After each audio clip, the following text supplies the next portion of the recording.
Hello friends, good morning and I welcome you all in my channel HS preparation with Pradeep. और friends, आज आपके सामने शुरू करता हूं मैं। आज का जो टॉपिक है that is the president of India, that is Bharat के राष्ट्रपति। और फ्रेंड्स, यहां से बहुत से क्वेश्चंस जो आपके किसी भी एग्जाम में, चाहे आप एचएस का एग्जाम देना, चाहे एलाइड का, चाहे या नायब तहसीलदार का, तो यहाँ से फ्रेंड्स वो जो एक नंबर के जो क्वेश्चंस हैं प्रीलिम्स में बहुत से क्वेश्चंस आते हैं। और अपार्ट फ्रॉम दैट, अगर आप मेंस लिख रहे हैं तो मेंस में भी यहाँ से प्रेसिडेंट से रिलेटेड बहुत क्वेश्चन आते हैं। द रीजन बीइंग कि president is an important part of hour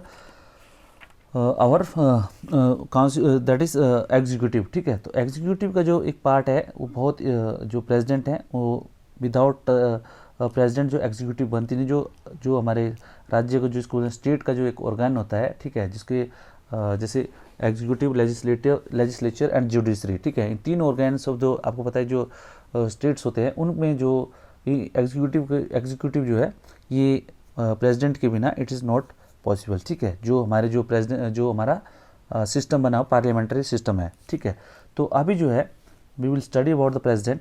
before I start friends, मेरा आपसे रिक्वेस्ट है कि प्लीज़ वीडियो को ज़्यादा से ज़्यादा लाइक, शेयर और सब्सक्राइब करें, सो दैट कि मैं आपके लिए और अच्छे से अच्छी वीडियो लेके आ सकूँ। और आपका जो एचएस का जो सिलेबस है आपके लिए जो है कहीं किसी और एग्ज़ाम अगर आप तैयारी कर रहे हैं, या आप एलाइड की तैयारी कर रहे हैं, या आप नायब तहसीलदार की तैयारी कर रहे हैं, तो आपको किसी दूसरे बुक या तो किसी दूसरे सोर्स में जाने की जरूरत ना पड़े।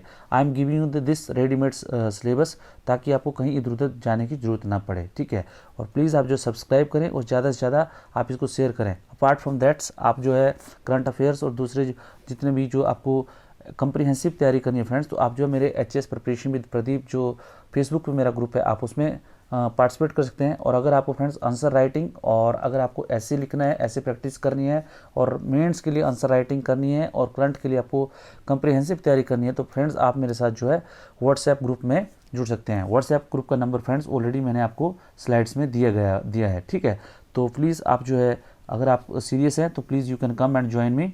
और उसके बाद जो friends, I am going for live classes. जो लाइव क्लासेस है मेरी सुबह और मॉर्निंग एंड इवनिंग में 5:30 बजे जो है 1 घंटे की लाइव क्लास जो मेरी होती है।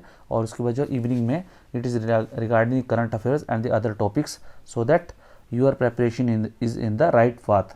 तो let us start friends.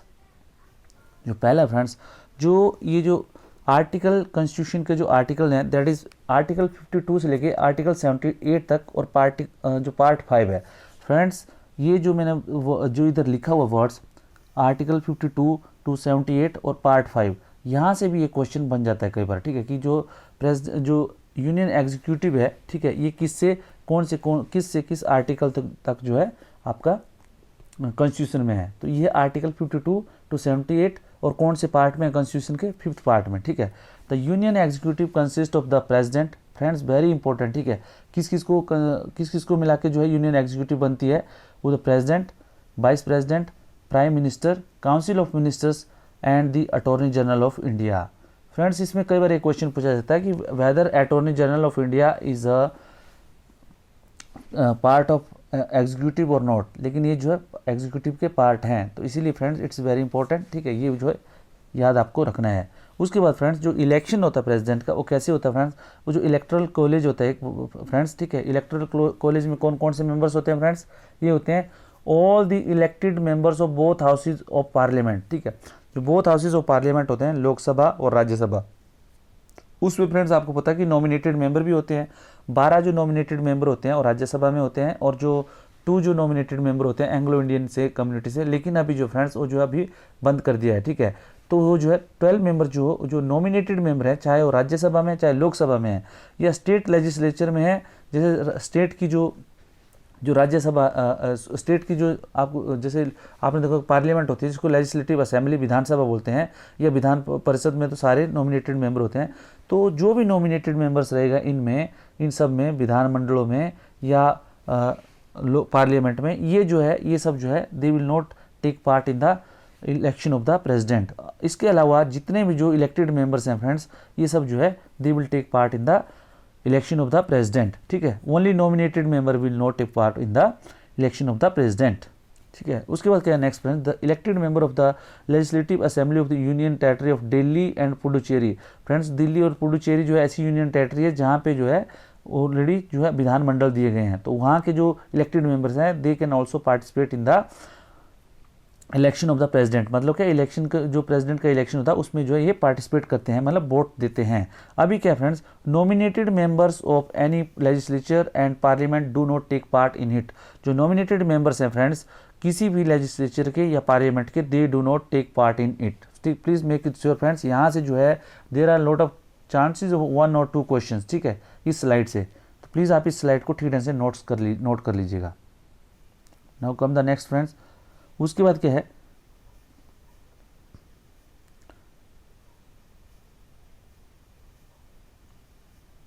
To maintain uniformity in scale of. अभी क्या है फ्रेंड, जो प्रेसिडेंट है फ्रेंड, प्रेसिडेंट का जो पार्लियामेंट सिस्टम ऑफ गवर्नमेंट है, इसमें क्या बताया गया है कि जो प्रेसिडेंट है it is a representative of age. President जो होता है फ्रेंड से पार्टी का कोई नॉमिनेटेड ये नहीं होता है, नॉमिनेटेड नहीं होता है या पार्टी का मेंबर नहीं होता है।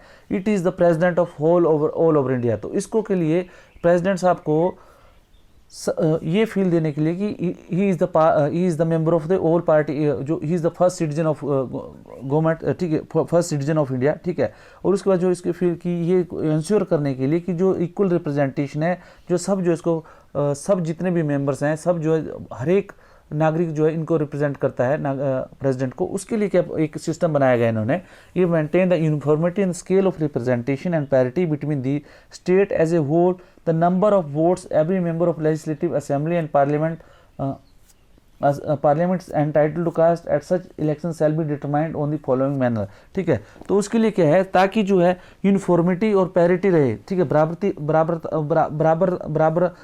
बराबरता बनी रहे और जो एक पैरिटी बनी रहे स्टेट्स और जो सभी स्टेट के जो जितने भी इलेक्टेड मेंबर्स हैं उनका जो रिप्रेजेंटेशन सेम हो सके, उसके लिए क्या है एक जो है हर एक स्टेट में या हर एक जो स्टेट का जो एमपी होता है, ठीक है फ्रेंड्स, और जो हर एक स्टेट का जो एमएलए होता है उसका क्या है एक जो है शेयर निकालते हैं, ठीक है, उसके लिए एक वोट का एक वोट की वैल्यू निकालते हैं, ठीक है। तो इसलिए जो है ये एक जो सिस्टम बनाया गया है और उसकी जो वोट वैल्यू है एक एमएलए और एमपी की किस तरह बनती है फ्रेंड्स, ये जो है इसमें बताया गया है।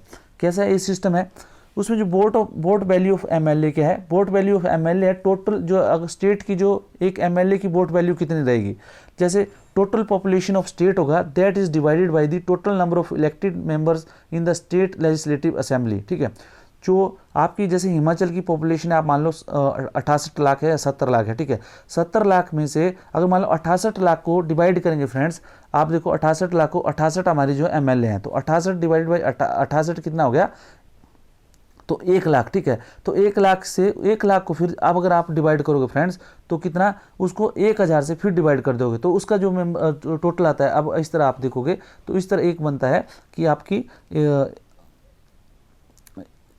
इसकी जो एक जो इस तरह एमएलए का एक का कितना बना है आपका, इसका 100 एक का बना मतलब 100, तो एक वोट की वैल्यू कितनी होगी एमएलए की, 100 नंबर हो गए, ठीक है। तो हिमाचल के इस तरह आप देखोगे तो इस तरह एक एमएलए की वोट की वैल्यू प्रेसिडेंट में कितनी निकल गई, अगर 68 लाख पॉपुलेशन है और 68 जो है मेंबर है, 68 मेंबर है तो कितने हो गए, तो 1 लाख को डिवाइडेड बाई 1000 से किया आपने तो इसका आ गया 100, ठीक है। तो 100 एक एमएलए की वोट की वैल्यू कितनी, एक एमएलए की वोट की वैल्यू 100 है। अभी आप देखो कि 100 अगर जो मान लो 100 जो एमएलए हैं, अगर जैसे एक एमएलए की वोट की वैल्यू है 100, तो 68 एमएलए ने एक ही पक्ष में वोट किया तो एक बन गया, उनके पास कितने वोट आ गए 6800, लेकिन इट डजेंट हैपन। तो उसमें क्या, मान लो जो अलग अलग पार्टीज के एमएलए हो सकता है वो पार्टी लाइन में वोट करेंगे, तो मान लो जैसे 34 ने इधर किया, ठीक है, ये 24 ने दूसरी जगह किया, ठीक है, इस तरह किया तो 3400 और 2400, ठीक है, तो 3400 पॉजिटिव में पड़े, 2400 जो अगेंस्ट में पड़े, तो इस तरह जो है ये जो सिस्टम चलता है। अब जो है फ्रेंड्स जो एमपी है फ्रेंड्स, जो मेंबर ऑफ पार्लियामेंट है जो सेंटर में, उनकी वोट की वैल्यू कैसे निकाली जाती है friends, total value of votes of all MLAs of all state, ठीक है, जो एमएलएस ऑफ जितने total value of votes of all MLAs of the all state, ठीक है। तो अगर आप देखा जाए तो उसमें क्या है कि अगर आप देखोगे तो एमएलए की जितने वोट्स की वैल्यू लाइक 6800 हो गए, ठीक है, तो 6800 जो है अभी हिमाचल के वोट्स की टोटल वैल्यू है, ठीक है, एमएलए की, उसको डिवाइड करेंगे number of elected member in parliament, जो number of elected member in parliament क्या है फ्रेंड्स, जो आप देखोगे उसको आप देखोगे अभी जो हिमाचल में 4 मेंबर जो लोकसभा के हैं, 3 जो राज्यसभा के हैं, तो 7 हो गए, तो 6800 को 7 से डिवाइड कर देंगे फ्रेंड्स, तो जितना ये आता है फ्रेंड्स, ठीक है। अब आप देखोगे तो दैट इज अराउंड जी 900 समथिंग, ठीक है। तो 900 समथिंग जो है एक एमपी का वोट हो गया, ठीक है, हिमाचल का। तो इसी तरह आप देखोगे तो हिमाचल में अगर आप देखोगे तो हिमाचल प्रदेश में 6800 प्लस 900, ठीक है, 7 है, 900 प्लस 900 इंटू 7 तो 63, तो 6800 प्लस 6300 ये जो है टोटल जो है वोट्स हो गए प्रेसिडेंट के लिए हिमाचल से, इतने वोट्स जो है प्रेसिडेंट को पड़ेंगे। तो this is the way of telling कि ये जो इसका रिप्रेजेंटेशन किस तरह जो है वोट वैल्यू ऑफ एमएलए और एमपी की किस तरह निकलती है, ठीक है friends. Hopefully it is clear to you. और उसके बाद क्या इलेक्शन क्या होता है फ्रेंड्स, इसमें क्या system of proportional representation by means of single transferable vote and secret ballot, ठीक है। तो प्रेसिडेंट का जो इलेक्शन होता है फ्रेंड्स वो बैलेट पेपर के थ्रू होता है, ठीक है, उसमें जो है बैलेट पेपर के थ्रू होता है, सीक्रेट बैलेट के थ्रू होता है, और उसको सिस्टम ऑफ प्रोपोर्शनल रिप्रेजेंटेशन, ठीक है। प्रोपोर्शनल रिप्रेजेंटेशन मतलब सबको जो है बराबर जो प्रोपोर्शन में एक जो वोट वैल्यू दी जाती है, ठीक है, जो हमने वोट वैल्यू के बारे में पढ़ा। और जो सिंगल ट्रांसफरेबल वोट, मतलब सिंगल ट्रांसफरेबल वोट क्या होता है कि जैसे बैलेट पेपर दे दिया जाएगा आपको, बैलेट पेपर में जैसे आपको 5 कैंडिडेट हैं तो आपको जो है उसमें क्या है आपको लिखाना है कि आपको एक नंबर पे पहली चॉइस कौन सी है, दूसरी चॉइस कौन सी है, तीसरी चॉइस कौन सी है, ठीक है, इस तरह किया जाता है। और इसमें बाद में क्या फ्रेंड्स वोट जो फिर काउंट होते हैं, ठीक है। अभी आगे मैं बताऊंगा आपको system. The system ensure that, endure नहीं होना था friends, this system ensure that, this system ensure that successful candidate is written by absolute majority, ठीक है, कि ये सिस्टम इसलिए है जो प्रोपोर्शनल रिप्रेजेंटेशन का और सिंगल ट्रांसफरेबल वोट का, कि जो कैंडिडेट है फ्रेंड्स वो जो एब्सोल्यूट मेजोरिटी के साथ वापस आए, एब्सोल्यूट मेजोरिटी के साथ जीते। एब्सोल्यूट मेजोरिटी के साथ मतलब कि उसका जो कड़क, जैसे मान लो जैसे अगर आपको 1 लाख अगर मान लो टोटल वोट्स हैं पूरे भारत के, तो वो जो है 50 लाख प्लस 1 मतलब 50 लाख से ऊपर वोट जो है सॉरी अगर 1 करोड़ वोट है तो 50 लाख से ऊपर जो उनको वोट मिले, ठीक है। तो इस तरह 50 लाख प्लस 50 लाख अगर वोट हो गए प्लस 1 वोट मतलब 50 लाख एक वोट जिसको हो गया वो जो है जीता हुआ आएगा, ठीक है। इस सिस्टम को एंश्योर करने के लिए बनाए गए हैं। उसके बाद क्या Kota of votes is determine, ठीक है। कोटा का जो वोट का जितना कोटा होता है, जो एमएलए और एमपी का कोटा मैंने आपको पहले बता दिया। Total number of valid vote poll divided by the 2, ठीक है। जो कोटा ऑफ द वोट जो मेजोरिटी कैसे डिसाइड होती है, तो टोटल नंबर ऑफ वोट पहले डिवाइड बाई 2, जैसे मान लो मैंने बताया आपको 1 करोड़ वोट पड़े तो उसको डिवाइडेड बाई 2 मतलब 50 लाख। 50 लाख जो है 50 लाख प्लस 1, 50 लाख से ऊपर जो वोट आएंगे फ्रेंड्स तभी जो है 50 लाख से ऊपर अगर एक वोट आया तो तभी जो है उसको एब्सोल्यूट मेजोरिटी में डिक्लेयर किया जाता है, ठीक है फ्रेंड्स। तो दिस इज द वे। अब वो कैसे होगा फ्रेंड्स, आपको तो पता है कि अगर 10 कैंडिडेट खड़े होंगे, अगर इलेक्शन में 10 कैंडिडेट जो है पार्टिसिपेट कर रहे हैं तो उनको एक कैंडिडेट को तो ऐसा नहीं है आधे वोट मिलेंगे, लेकिन ये जो प्रोपोर्शनल रिप्रेजेंटेशन और ट्रांसफरेबल जो सिंगल ट्रांसफरेबल वोट वाला जो सिस्टम है उसकी वजह से जो है ये एब्सोल्यूट मेजोरिटी बनती है। वो कैसे बनती है let us study that. Ballot paper जो प्रेफरेंस है for each candidate and transfer of vote of last candidate in first preference to his ballot second preference vote, ठीक है। तो इसमें क्या हुआ कि जैसे कोई कैंडिडेट है फ्रेंड उसमें क्या है जो बैलेट पेपर दे दिया जाता है उसको, जो भी इलेक्टर हैं जो एमएलए और एमपी है उनको क्या एक एक जो है बैलेट पेपर दिया जाता है। उसमें जितने भी कैंडिडेट जो राष्ट्रपति के लिए जितने भी कैंडिडेट पार्टिसिपेट कर रहे होते हैं उसमें जो एमएलएज और जो एमपीज हैं उनको क्या है अपनी जो है प्रेफरेंस लिखनी पड़ती है कि मेरा जो पहली नंबर की चॉइस है दिस कैंडिडेट, ठीक है, दूसरी नंबर की चॉइस ए कैंडिडेट, तीसरी नंबर की चॉइस ये कैंडिडेट। इस तरह फ्रेंड जो फर्स्ट फेज में क्या किया जाता है कि जितने भी जो है जो नंबर 1 जो मेजोरिटी में जो जिसको पहला नंबर वाला वोट जिसको पहली प्रेफरेंस वाले हैं वो पूरे वोट काउंट किए जाते हैं, ठीक है। अगर उसमें जो है कोई कैंडिडेट जो है जो जीत जाता है सिक्योर कर जाता है तो उसको जो है कैंडिडेट विनिंग कैंडिडेट घोषित किया जाता है। अगर ऐसा नहीं होता है तो फिर क्या होता है फ्रेंड्स, जिसमें जो सबसे कम जो वोट जिसको पड़ते हैं नंबर 1 प्रेफरेंस के उसके जो वोट है जो सेकंड नंबर प्रेफरेंस के जो उसको डाला हुआ है उसके वोट जो है वो पहली नंबर वाले प्रेफरेंस वाले जो कैंडिडेट को चले जाते हैं, ठीक है। तो इस तरह जो है ये जो है सिस्टम चलता रहता है जब तक जो एब्सोल्यूट मेजोरिटी बन नहीं जाती, ठीक है। तो this is the way of calculating the vote of the president, okay friends. उसके बाद क्या है फ्रेंड्स, अगर क्या है all doubts and dispute in connection with the election of the president is inquired into and decided by the supreme court friends, इस थोड़ा spelling के लिए फिर से सुप्रीम कोर्ट फ्रेंड, ठीक है, supreme court whose decision is final. अगर friends president के इलेक्शन के लिए या कुछ इलेक्शन से रिलेटेड कोई भी इशू होता है तो इसके लिए इंक्वायरी करता है फ्रेंड्स, इसकी इंक्वायरी कौन करता है? सुप्रीम कोर्ट करता है। और जो है इट इज़, और जो उनका जो डिसीजन होता है वही जो है फाइनल होता है, वो वैध होता है, ठीक है। तो ये फ्रेंड्स, इससे भी फ्रेंड्स यहाँ से क्वेश्चन आने की संभावना है, ठीक है। और ये जो मैंने आपको जो कोटा डिसाइड करने वाला सिस्टम बताया फ्रेंड्स, कि किस तरह जो है एमएलए और एमपी का कोटा किया जाता है, ये जो फ्रेंड्स आपसे इंटरव्यू में किसी में भी क्वेश्चन पूछा जा सकता है। उसके बाद फ्रेंड्स, अब जो होता है कि कोई ऐसा बोलता है कि प्रेसिडेंट के इलेक्शन होता है, तो उसमें क्या होता है कि अगर मान लो इलेक्टोरल कॉलेज में कोई, मान लो जैसे आपको एमपी और एमएलए है, कहीं पे सीट खाली है, तो उसके अगर वो बोलता है कि हम वोट नहीं दे पाए, तो उसमें फ्रेंड्स अगर वैकेंसी अराइज होती है तो उसमें जो है वो जो है कोई जो उसको कोई जो उसको चैलेंज नहीं कर सकता, ठीक है। और उसके बाद if election is declared void the act is, और जो है अगर कोई इलेक्शन में, जैसे प्रेसिडेंट के इलेक्शन में कोई डिस्प्यूट होता है और सुप्रीम कोर्ट इंक्वायरी करता है और सुप्रीम कोर्ट एक वैलिड ठहराता है कि यस ये जो इलेक्शन हुआ है गलत हुआ है या गड़बड़ी हुई है, तो उसमें क्या होता है फ्रेंड्स कि जो भी, जब भी इलेक्शन जैसे नॉमिनेट हो जाता है, जब प्रेसिडेंट अपने ऑफिस में काम करना शुरू कर देता है और उसको 3 महीने बाद जो है ये नोटिस आता है कि सुप्रीम कोर्ट का कि यस योर इलेक्शन वाज, कि इलेक्शन जो है वैलिड नहीं था, तो जितना भी जो कार्य जो राष्ट्रपति ने अपने जो एक्शन लिए होते हैं वो सब जो वैलिड माने जाएंगे, ठीक है। उसके बाद फ्रेंड्स, अब ये कुछ ऐसे जो चीज़ें हैं कि उसमें कुछ जो ऑब्जेक्शन उठाई जाती है कि ये जो इनडायरेक्ट इलेक्शन क्यों लिया प्रेसिडेंट के लिए, ठीक है, कि इसके लिए डायरेक्ट इलेक्शन क्यों नहीं दिया? क्योंकि फ्रेंड्स ये जो इनडायरेक्ट इलेक्शन है, ये जो president is in harmony with the parliament system of the government enforced in the constitution. जो हमारा जो हमारे संविधान में जो पार्लियामेंट सिस्टम है, जो एनफोर्स, जो एक हमारे पार्लियामेंट सिस्टम में जो हमारे सिस्टम जो एक जो बनाया गया है, उसमें क्या है कि प्रेसिडेंट जो सिस्टम है, ये जो इनडायरेक्ट इलेक्शन वाला, ये जो एकदम हार्मोनाइज हो जाता है, ठीक है। और उसमें क्या है, under this system the president is only a nominal executive and the real power are vested in the council of ministers headed by the prime minister. It would have been anomalous to have the president elected directly by the people and not give him any real power, ठीक है।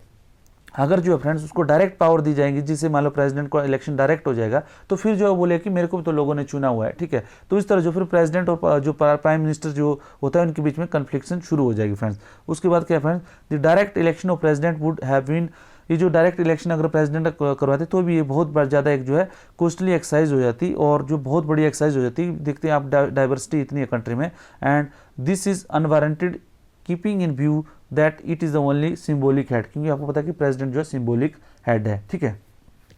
और उसके बाद क्या है, कुछ इसके proportional system के बारे में भी डाउट्स होते हैं। और उसके बाद इलेक्शन बाई 2 हाउस, और कुछ लोग बोलते हैं कि इसको जो इलेक्शंस है वो जो है दोनों हाउस को पार्लियामेंट्स के करवाना चाहिए था, लेकिन फ्रेंड्स प्रेसिडेंट जो है पूरे भारत का प्रेसिडेंट होता है, तो इसलिए बोलते हैं कि he is the head of the state, तो इसलिए जो है उसको पूरे जो है सभी, इसलिए जो स्टेट और पार्लियामेंट के दोनों हाउस जो है ये पार्टिसिपेट करते हैं।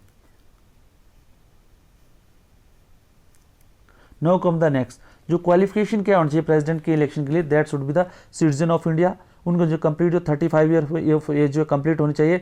और उसके बाद जो है ये जो मेंबर ऑफ लोकसभा के लिए जो friends, he should be qualified for the election as a member of Lok Sabha. और उसके बाद should not hold the office of profit under the union government और स्टेट गवर्नमेंट। अब ये ऑफिस ऑफ प्रॉफिट क्या होता है फ्रेंड्स, कि ये ऑफिस ऑफ प्रॉफिट जो है, ये जो ऑफिस ऑफ प्रॉफिट जो एक एक्ट है वो निकाला गया है, उसमें कुछ ऐसे ऑफिस रखे गए हैं जो कि जो प्रॉफिट के हैं, तो उनमें जो है, जैसे मान लो कोई गवर्नमेंट जॉब करता है या कुछ करता है जिसमें जो ऑफिस में प्रॉफिट होता है, जैसे किसी कंपनी का मेंबर है, सरकारी कंपनी का PSU का मेंबर है, ठीक है, डायरेक्टर है, तो ये जो ऐसे जो कैंडिडेट हैं, they cannot fight for the election as a president of the India, ठीक है। और जो ऑफिस उसमें क्या बोल रहा है कि ओनली जो जैसे प्रेसिडेंट हो गया, सिटिंग प्रेसिडेंट हो गया, वाइस प्रेसिडेंट हो गया, और जो गवर्नर हो गया स्टेट का, और जो मिनिस्टर्स हो गए यूनियन और एनी स्टेट के, ये दे आर इनके जो है, इनको जो ऑफिस ऑफ प्रॉफिट के जो ये टर्म है, इससे जो इनको एग्जाम्पशन मिला हुआ है, they can appear for the election of the president, ठीक है फ्रेंड्स। उसके बाद फ्रेंड्स इनका क्या है, nomination should be subscribe at least 50 इलेक्टर, ठीक है। जो इनका जो नॉमिनेशन है फ्रेंड्स, उसको जो सब्सक्राइब किया जाना, 50 आदमियों ने इसका जो सब्सक्राइब किया होना चाहिए, मतलब साइन किया होना चाहिए। और उसके बाद जो 50 आदमी जो है इसको 50 ही जो MP या MLA जो है इन्होंने इसको सेकंडमेंट किया होना चाहिए इसका, ठीक है। और उसके बाद जो है इसका डिपॉजिट है 15,000 सिक्योरिटी डिपॉजिट, ये जो आरबीआई के पास रखना पड़ता है। और मिनिमम जो है 1/6 वोट जो है, जितने जो वैलिड वोट होते हैं उनका 1/6 वोट जो है इनको मतलब लाना पड़ता है, वैलिड वोट जो है लेना पड़ता है। नहीं तो क्या है, ये जो सिक्योरिटी डिपॉजिट है ये जो है फॉरफिट हो जाता है, मतलब सिक्योरिटी डिपॉजिट फिर इनको मिलता नहीं है। तो friend it's is very important. और हो सकता है अभी जो सिक्योरिटी डिपॉजिट का अमाउंट जो है थोड़ा बढ़ा दिया।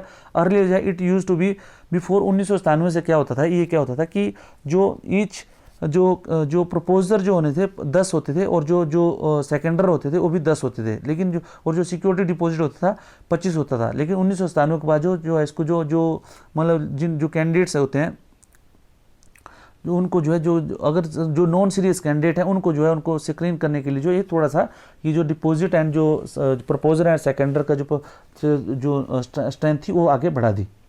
उसके बाद क्या फ्रेंड, जो इम्पीचमेंट होती है, ठीक है। इम्पीचमेंट क्या होता है, इम्पीचमेंट होता है रिमूवल फ्रॉम द ऑफिस, ठीक है। और अगर ये इम्पीचमेंट और वैकेंसी का क्या प्रोसीजर है फ्रेंड्स, इसमें क्या है कि जो टर्म है फ्रेंड्स, टर्म क्या है उसकी, जो प्रेसिडेंट ऑफ इंडिया की 5 ईयर्स है, ठीक है। जिस दिन से ऑफिस में एंटर होता है फ्रेंड्स, उस दिन से लेके 5 ईयर तक जो उनकी टर्म ऑफ ऑफिस होती है, ठीक है। उसके बाद क्या है, प्रेसिडेंट जो है रिजाइन भी, अगर उसके पहले जो है प्रेसिडेंट कैन रिजाइन, और रिजाइन किसको देता है, प्रेसिडेंट वाइस प्रेसिडेंट को। Friends please make it sure कि ये जो है यहाँ से ये बहुत इंपॉर्टेंट है, ठीक है। If president want to resign whom he should write resignation letter, उसको किसको, प्रेसिडेंट वाइस प्रेसिडेंट को लिखना चाहिए, ठीक है। और उनके जो है इलेक्शन के बाद जो है जब तक जो वाइस प्रेसिडेंट होता है वो क्या करता है, एक्ट करता है प्रेसिडेंट के ऊपर। या इन केस ऑफ आपने देखा होगा जो प्रेसिडेंट की ऑफिस में जैसे वैकेंसी हो जाती है, जैसे खाली हो जाती है, वैकेंसी हो जाता है, मान लो डेथ हो जाती है, तो वाइस प्रेसिडेंट जो है वहाँ पे एक्ट करता है, ठीक है। अगर वाइस प्रेसिडेंट नहीं है तो सुप्रीम कोर्ट ऑफ इंडिया जो है एज ए प्रेसिडेंट एक्ट करता है, और जब तक जो है नया प्रेसिडेंट आ नहीं जाता, ठीक है। और उसमें फ्रेंड्स आपको ये अभी पता करना है कि कौन से ऐसे भारत के चीफ जस्टिस थे जिन्होंने एज ए एक्टिंग प्रेसिडेंट जो है काम किया है, ठीक है। और ये सब जो चीज़ें आपको पता होनी चाहिए, ठीक है। और कौन से ऐसे राष्ट्रपति थे भारत के जिनकी जो है मृत्यु हुई है शासन के दौरान, ठीक है। तो प्लीज़ ये जो है आप जो है इसको कमेंट सेक्शन में डाल दें, ठीक है। उसके बाद इम्पीचमेंट इज जस्ट क्या है, उसको ऑफिस से जो प्रेसिडेंट को कैसे रिमूव किया जा सकता है, उसको क्या है, या इम्पीचमेंट होता तो भी जो प्रेसिडेंट के ऑफिस में जो वैकेंसी अराइज होती है, ठीक है। उसके बाद can hold office beyond the term of 5 years until his successor assume the charge. अब जो प्रेसिडेंट है फ्रेंड्स, ये जो 5 ईयर से ज़्यादा भी जो है इनकी टर्म हो सकती है, जब तक कि इनका सक्सेसर जो है, जब तक इनका जो सक्सेसर है वो प्रेसिडेंट या नया प्रेसिडेंट आ नहीं जाता, ठीक है। तो this is all about friends first part in the president, ठीक है। आगे जो फ्रेंड्स मैं आपको और बताऊंगा, तो please keep in touch with me and keep studying. Thank you very much.